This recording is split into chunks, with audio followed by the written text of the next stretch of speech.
engenheiro, após voltar do trabalho, percebe que sua esposa está traindo no pátio de sua casa, junto com ninguém mais, ninguém menos que o detetive local.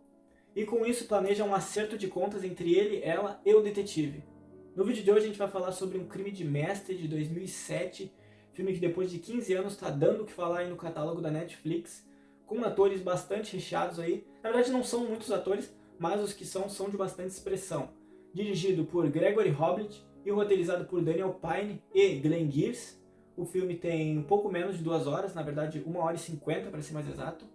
E ele é um suspense criminal ali, um thriller policial, pode ser dito também. É um filme bastante inteligente, um filme sorrateiro que eu chamo, porque tu não pode perder um segundo dele, que já estraga o final, tu não vai entender já, vai ter que ficar voltando. Mas a pergunta que não quer calar é, e o plano? Deu certo? Um Crime de Mestre. Beleza? Gabriel Claudiano aqui, sejam muito bem-vindos ao canal. Voltando depois de 2 semanas com ele parado para falar sobre Um Crime de Mestre. Mas o verdadeiro crime tu já sabe qual é, né? Não deixar o like aí, não se inscrever principalmente no canal aí. Se inscreve no canal aí já para dar mais força, pra gente subir cada vez mais e eu trazer mais vídeos, mais filmes para vocês aí. Deixa a tua opinião aí também sobre o vídeo, bom ou ruim. Deixa a tua opinião aí, eu vou respeitar, vou responder. E vai ser muito bem-vindo a crítica. Se tu já assistiu esse filme, deixa nos comentários aí o que tu assistiu, que eu também vou responder, vou dar minha opinião, vamos trocar a opinião aí, vamos trocar uma ideia bem legal. Oi. Gregory Hoblit é um diretor muito conhecido e premiado por 2 obras principalmente, As Duas Faces de um Crime e Possuídos. Possuídos até tem uma parte da crítica que avalia mal, mas é bem conhecido por essas duas aí. Pensando nisso, que é a sua praia, os 2 filmes são suspenses criminais, são filmes detalhistas, ele consegue fazer muito bem esse suspense aí, com um detetive sem perder o foco do filme, sem perder a graça e fazer a gente dormir. Então pensando nisso, em 2007 ele lança Um Crime de Mestre. É claro que com um magnífico Anthony Hopkins, que em 1991 ganhou um Oscar, e nos tempos atuais, em 2020, ganhou outro, é claro que na época do filme ele só tinha um, mas já dá pra ver o calibre do ator. Anthony Hopkins é magnífico. E ele consegue fazer nesse papel mais um papel insano. Que ele sempre consegue fazer a gente ver o velhinho misterioso, só que assassino. Então ele sempre consegue fazer esse suspense e trazer isso pra gente, sendo o vilão como ele gosta de ser, né? E também um astro em ascensão mais fantástico no papel também, Ryan Gosling. Também um papel mais de coadjuvante, mas muito importante e consistente. A gente tem também a Rosamund Pike, que não deixa sobras pro papel, ela vai muito bem, muito consistente, muito boa atriz, não é à toa que veio fazer muitos bons papéis ao longo do tempo. É o melhor que sabe fazer? Depois desse acerto de contas do Ted Crawford, ele foi contido e detido pelo detetive e pelos policiais, com ajuda foi levado ao julgamento e lá, direto, ele conhece então o promotor que está processando ele, William Beecham, o promotor em ascensão, com a carreira decolando aí, ele pega esse último caso que foi obrigado a pegar, ele nem queria, mas mesmo assim ele já dá o caso como vencido e como ganho, até porque os peritos criminais dão segurança de que as provas são muito boas e que vai botar ele na cadeia fácil.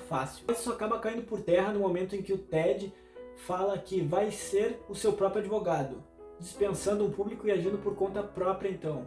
Isso já deixando com ponto de interrogação em todos e chocando até mesmo o meritíssimo, que dirá o Beecham, que já começa a ficar meio preocupado ali, a arrogância vai descendo um pouco, já não entende, viu que o cara é esperto, mas continua ainda com aquela vontade de vencer ainda o Beecham, digamos assim, né? Então, o Ted, fora os coisas da cartola que o Ted vai tirando, como por exemplo, na última testemunha, o Rob, detetive que prendeu o Ted, ele fala que o detetive estava tendo relações com a mulher no dia da morte dela, no dia do acerto de contas, como eu estou chamando, né? Então isso já fica meio estranho. Meritíssimo acaba por interromper o julgamento e conversar com os dois, com o promotor e com o Ted, para saber o que está acontecendo. E o Beecham já começa a se embananar todo, já começa a ficar com o pepino na mão, já não entende, porque ele não estudou e não deu a mínima para o caso pelos seus motivos pessoais e profissionais. E agora esse caso vai atrapalhar os seus motivos pessoais e profissionais. Inocente, e quero dispensar meu direito a um advogado me representar. Certamente não vai ter problema em encontrar um advogado, O senhor. detalhe importante é que o filme utiliza durante algumas cenas, principalmente na hora do julgamento das testemunhas, um jogo de cortes na fala dos personagens. Durante o julgamento eles utilizam as falas das testemunhas e juntam para o filme não perder a intensidade e não cair na lentidão. Eles juntam as falas e redirecionam para o advogado promotor Beecham. Por que não? Muito bem.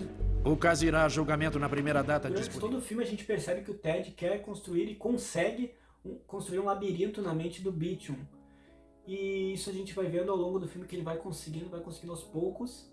E então ele tira a última cartada no último julgamento, que é pedir uma moção, ou então, na linguagem dos leigos, como diz o filme, pedir o cancelamento do julgamento, alegando a falta de provas concretas do promotor Beecham.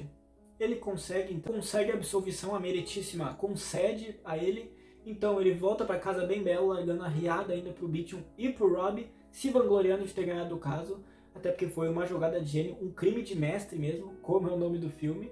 O Rob, desalmado, muito triste pelo caso, porque ele sabe toda a verdade, ele estava no local na hora, acaba se matando, dando mais uma vez de Beecham, dá errado, porque ele chega lá gritando, eu tenho uma ordem, eu tenho uma ordem. E os dois seguranças simplesmente grudam ele, jogam ele no chão e mandam ele largar dali. Então acabam agredindo o Beecham, mas cá entre nós, eu pesquisei sobre isso e era pra dar cadeia. Pô, o cara tá com uma ordem judicial e os seguranças simplesmente jogam ele no chão. Ele tá gritando que ele tem ali uma ordem e os caras jogam ele no chão mesmo assim. Podia dar até cadeia pros dois seguranças e até pro Ted, que contratou os seguranças, porque isso não podia ser feito com uma ordem judicial, né? O Beecham tinha que passar e tinha que mostrar a ordem judicial para ele não desligar os aparelhos e então ter mais tempo de trabalho. Beecham então na fossa e na pior depois do julgamento, ter arruinado toda a sua vida, todo o planejamento de carreira e a vida pessoal dele.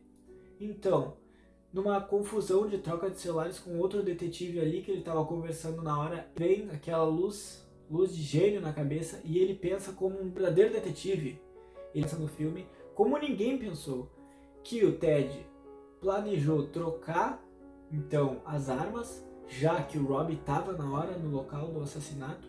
Ele troca, já que eles usavam a mesma arma Glock 45, ele troca, e a arma do crime estava totalmente no coldre do Rob durante todo o julgamento, e eles não notaram isso, então ficou ali, e a arma do Ted não tinha nenhum risco de pólvora, não tinha nada, então não funcionou como prova do crime.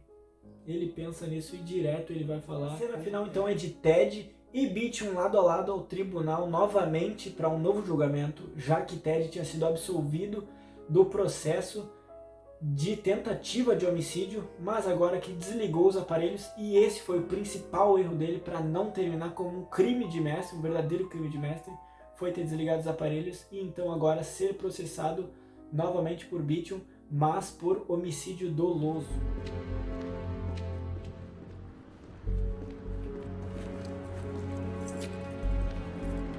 Então é isso, gurizada.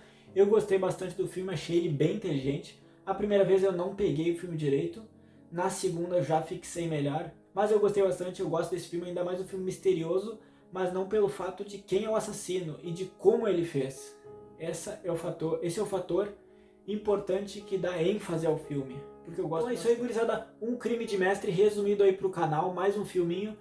Então coloca aí nos comentários mais filmes para eu resumir aqui, que eu vou atender todos vocês, vou responder também. Vou deixar like aí, vou responder vocês que eu quero trocar uma ideia. Quero agradecer a todo mundo que acompanhou até aqui. Muito obrigado pelo feedback. Se puder, deixa aí a tua opinião sobre o filme e sobre o que tu achou do vídeo, para eu melhorar pro próximo também, está sempre em busca de melhora. Quero agradecer também ao feedback do último vídeo, fiquei muito feliz, de verdade mesmo. É isso, muito obrigado e valeu!